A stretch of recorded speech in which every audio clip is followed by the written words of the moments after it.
WrestleMania 42ல one of the main event மேட்ச்னா Roman Reigns versus CM Punk இவங்க 2 பேருக்கும் நடக்க போகிற மேட்ச்சில் என்ன நடக்க போகுது அப்படின்றது நம்ம ஃபுல் டீட்டெயிலாக தெரிஞ்சுக்க போகிறோம். ரிசல்ட்டையும் நம்ம ப்ரிடிக்ட் பண்ணி சொல்ல போகிறோம். அதெல்லாம் தெரிஞ்சுக்கிறதுக்கு முடியும். நீங்களும் நம்ம சேனலை சப்ஸ்கிரைப் பண்ணி வச்சுங்க.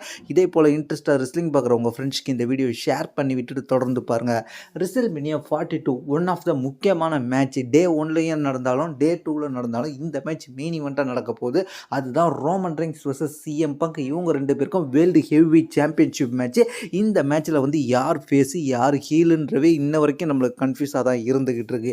ஏன்னா 2 பேருமே இப்போ வரைக்கும் ஃபேஸ் ஆஃப் த ரெஸ்லராக இருக்காங்க. இதில் யார் ஹீல் டர்ன் பண்ண போகிறான்ற ஒரு கேள்விக்குறியும் வந்துக்கிட்டு இருக்கு. அதே சமயத்தில் ரோமன் ரெயின்ஸ் ஓடிசியாக தன்னோட பிளட் லைனை மீண்டும் கட்டமைப்பதில் முக்கிய பங்கு வகிக்கிறாரு. அது மட்டும் இல்லாமல் சிஎம் பங்கு ரோமன் ரெயின்ஸ் ஓடிசிக்கு தகுதியே இல்லை, ரோமன் ரெயின்ஸ் ஓடிசியே கிடையாதுன்ற மாதிரியும் பேசிக்கிட்டு இருக்காரு. சிஎம் பங்கோட மைக் ஸ்கில், அதாவது சிஎம் பங்கோட பேச்சுக்கு ரோமன் ரெயின்ஸ் கொஞ்சம் தடுமாறுறதையும், அது மட்டும் இல்லாமல் ரோமன் ரெயின்ஸுக்கு இருக்கிற சப்போர்ட் பலத்தால் சிஎம் பங்கு தடுமாறுறதையும் நம்ம இந்த ஸ்டோரி லைனில் பார்க்க வேண்டியதாக இருக்குது. ஏன்னா ரோமன் ரெயின்ஸுக்கு சப்போர்ட்டாகவே யூசர்ஸ் இருக்கிறாங்க. இந்த இடத்துல சிஎம் பங்கு சப்போர்ட்டாக யாருமே கிடையாது. அதுதான் நம்ம கடந்த வாரத்தில் பார்த்துருப்போம்.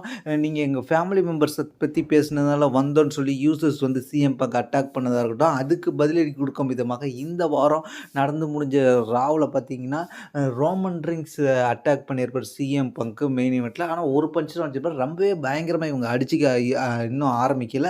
அப்படிப்பட்ட இதாக இருந்தாலும் இந்த மேட்ச் வந்து ரொம்ப இன்ட்ரெஸ்ட்டாக எதிர்பார்க்கப்படுகிறது. ஆனால் நிறைய பேர் இப்போ ப்ரிடிக்ட் பண்ணிக்கிட்டு இருக்குது. இந்த இதில் வந்து இப்போ வரைக்கும் ப்ரிடிக்ஷனில் யாருக்கு வாய்ப்பு அதிகமாக இருக்குன்னு கேட்டிங்கன்னா, இந்த ஸ்டோரி லைன் படி பார்த்தோம்னா ரோமன் ரெயின்ஸுக்கு தான் ஒரு பெர்சன்டேஜ் வாய்ப்பு அதிகமாக இருந்தாலும், அதே சமயத்தில் இன்னொரு என்ன விஷயத்தை வச்சு ப்ளேம் பண்ணிக்கிட்டு இருக்காருன்னு கேட்டிங்கன்னா சிஎம் பங்கு ரோமன் ரெயின்ஸ் ஜெயிச்சு அவங்க ஒரு பார்ட் டைமர், அதனால் சாம்பியன்ஷிப்பை கொண்டு வர மாட்டார், அவரை நீங்கள் பார்க்க முடியாது.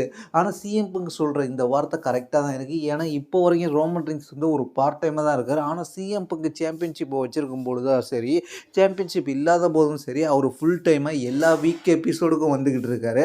அந்த அதை வச்சே சிஎம் பங்கு ஒரு அட்வான்டேஜாக பற்றி பேசிக்கிட்டு இருக்காரு. இதில் வந்து ரோமன் ரெயின்ஸுக்கு சப்போர்ட்டாக ஒரு டீமே வரப்போகுது. அது மட்டும் இல்லாமல் சிஎம் பங்குக்கு இந்த இடத்துல சப்போர்ட் பண்ணி யார் வரப்போகிறான்ற இன்னும் ஒரு கேள்விக்குறி இருக்குது.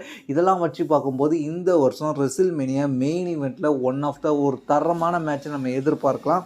அது மட்டும் இல்லாமல் இந்த மேட்ச்சில் வந்து ரோமன் ரெயின்ஸ் வின் பண்ணி வேர்ல்டு ஹெவி சாம்பியனாக ஆகலாம் அப்படின்ற மாதிரியும் ஒரு மிகப்பெரிய அப்டேட் போயிட்டுருக்கு. இதை பற்றி உங்களுடைய கருத்து என்னன்றது கீழே உள்ள கமெண்ட் பண்ணுங்கள். தேங்க்ஸ் ஃபார் வாட்சிங்.